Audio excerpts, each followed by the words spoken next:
اصل میں قادری صاحب کے بزرگ بھی ایسے ہی ہیں، وہ ان کو اسی طرح کی جھوٹی کہانیاں سناتے ہیں جن کو سن سن کے انہیں بھی بطریق منام بہت کچھ نظر آتا ہے۔ آئیے قادری صاحب اپنے ایک بزرگ کا قصہ سناتے ہیں، جن قصوں کو سن کر یہ شیخ الاسلام بنے، اور وہ ان کے بزرگ ہیں ایک صوفی محدث، نام ہے روز بہان بقلی۔ قادری صاحب فرماتے ہیں روز بہان بقلی بہت بڑے محدث تھے، چھوٹے طلبہ حدیث کے ان کے پاس آتے، ان سے اپنی اسناد ٹھیک کرواتے، روایات سناتے، جو حدیث صحیح ہوتی تو صوفی محدث روز بہان بقلی خاموش بیٹھے رہتے، اور اگر کوئی روایت صحیح نہ ہوتی تو روز بہان بقلی فوراً گردن ہلا دیتے، وہ حیدرآبادی میں کہتے ہیں منڈی ہلا دیتے کہ یہ نہیں ہے، یہ صحیح نہیں ہے روایت۔ شاگردوں نے ایک حدیث پڑھی، روز بہان بقلی صاحب نے گردن ہلا دی، شاگردوں نے بحث کرنی شروع کر دی کہ امام صاحب آپ کیسے کہتے ہو یہ صحیح نہیں؟ اس روایت کی سند میں تمام راوی ثقہ ہیں، کوئی کذاب نہیں ہے، کوئی جھوٹا نہیں ہے، یہ روایت سندن ضعیف نہیں ہے، ثقہ روات میں مشتمل ہے یہ سند، آپ کیسے اسے کہتے ہیں یہ صحیح نہیں؟ تو روز بہان بقلی صاحب نے کہا تمہاری سند کو دیکھوں یا صاحب سند کو دیکھوں؟ تمہاری سند کو دیکھوں کہ فلاں نے فلاں سے سنی، فلاں نے فلاں سے سنی، اس نے اس تابعی سے، اس نے اس صحابی سے، صحابی نے رسول اللہ صلی اللہ علیہ وسلم سے سنی، اس سند کو دیکھوں یا خود صاحب سند محمد کریم صلی اللہ علیہ وسلم کو دیکھوں؟ وہ سامنے رسول اللہ صلی اللہ علیہ وسلم کھڑے ہیں اور فرما رہے ہیں روز بہان بقلی یہ روایت میں نے بیان نہیں کی کرتا ہے۔ حضرت شیخ روز بہان بقلی شیراز کے ایک بڑے کامل ولی اللہ عارف تھے اور مفسر بھی، عالم بھی تھے، صاحب تفسیر ہیں، تفسیر روز بہان بقلی کہلاتی ہے، عرائس البیان، بڑے عارف تھے، وہ حدیث پڑھاتے تھے اور خاموشی سے بڑے بڑے محدثین اپنی اسانید حدیث کی درست کرنے کے لیے ان کی بارگاہ میں آتے، بڑے بڑے اکابر محدث۔ شیخ روز بہان بقلی صوفی ولی اللہ عاشق، ولی اللہ عارف تھے، صاحب نور تھے، خاموشی سے بیٹھے رہتے، وہ حدیث طلباء محدث ہوتے، پڑھتے، آپ سماع کرتے، آپ چپ رہتے تو سمجھتے وہ کہ حدیث صحیح ہے، چپ رہتے تو سمجھتے ہیں سند صحیح ہے،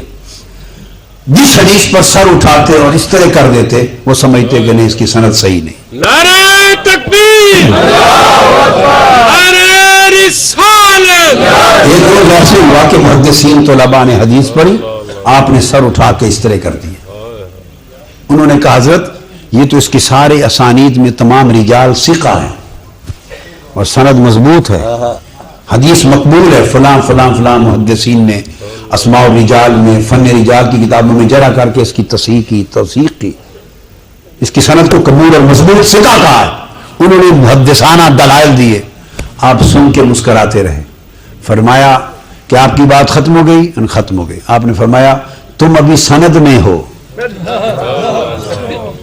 تمہاری ساری بحث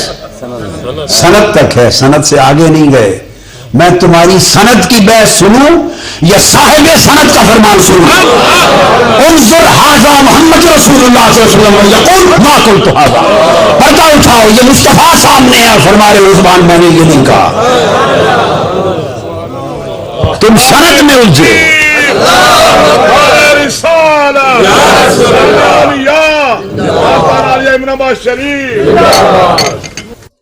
انا للہ و انا الیہ راجعون۔ قادری صاحب قربان جائیں آپ کے بزرگوں پہ کہ آپ کے بزرگوں کی مجلس میں رسول اللہ صلی اللہ علیہ وسلم تشریف لے آئے ایک سند کی تصحیح کے لیے، روایت کی تصحیح کے لیے کہ میں نے یہ فرمان جاری کیا تھا یا نہیں، تو رسول اللہ خود تشریف لے آئے روز بہان بقلی کی مجلس میں۔ جب صحابہ کرام کے درمیان اختلافات ہوئے، معاملہ جنگوں تک پہنچا، سیدنا علی، سیدہ عائشہ، سیدنا امیر معاویہ، سیدنا عثمان کے خون پہ ان صحابہ کے درمیان جو اللہ کے پیارے نبی کے پیارے ترین صحابہ، ایک نبی کی زوجہ، ایک نبی کے چچیرے بھائی، آپ کے داماد، ایک نبی صلی اللہ علیہ وسلم کی زوجہ محترمہ کے بھائی، انتہائی قریب رشتہ دار، اور عثمان رضی اللہ عنہ وارضا کے خون پہ صحابہ کی جماعت میں اختلاف ہے. روز بہان بکری کی مجلس میں تو رسول اللہ صلی اللہ علیہ وسلم ایک سند کو، ایک روایت کی حقیقت بیان کرنے کے لیے آپ نے بلا لیے امیر معاویہ، سیدنا علی اور سیدہ عائشہ رضوان اللہ علیہم اجمعین کی مجلس میں اللہ کے نبی اس جھگڑے کو حل کرنے کے لیے کیوں نہ آئے؟ یہ قصے ہیں، یہ کہانیاں ہیں، یہ دھوکہ ہے، یہ فراڈ ہے، یہ جھوٹ کی باتیں ہیں، یہ اپنے بنائے ہوئے بزرگوں کی شان کو بلند کرنے کے آسان اور سستے ڈھکوسلے ہیں. حقیقت سے ان کا کوئی تعلق نہیں. اگر اللہ کے نبی صلی اللہ علیہ وسلم یوں تشریف لاتے، یوں دنیا والوں کے پاس آتے، ان کے اختلافات کو ختم کرتے، تو مجھے بتائیے جب فاروق اعظم پر حملہ ہو رہا تھا، مجوسی غلام حملہ کر رہا تھا، پیارے حبیب اسی مسجد کے ساتھ حجرہ عائشہ میں آرام فرما رہے، باہر آ کر فاروق اعظم کو کیوں نہ بتا دیا؟ انا للہ و انا الیہ راجعون. یہ باتیں ہیں جو اپنے بزرگوں کی عزت کو بڑھانے کے لیے لوگوں نے مشہور کر لی، وگرنہ صحابہ کرام کے درمیان ہونے والے اختلافات وہ دو ٹوک اور واضح دلیل ہیں کہ پیارے حبیب صلی اللہ علیہ وسلم اگر اس دنیا میں تشریف لا سکتے تو اپنی پیاری جماعت کی ہونے والی مشاکل اور اختلافات کو حل کرنے کے لیے ضرور تشریف لاتے. وگرنہ حقیقت یہ ہے کہ رسول اللہ صلی اللہ علیہ وسلم فوت ہو گئے، اللہ کی جنت میں تشریف لے گئے، آپ کی قبر مبارک جنت کا باغ ہے، آپ اس دنیا میں تشریف نہیں لاتے. آپ کو دنیا والوں کی زندگی کا شعور نہیں، دنیا والوں کو آپ کی زندگی کا شعور نہیں، آپ جنت میں آرام فرما رہے ہیں.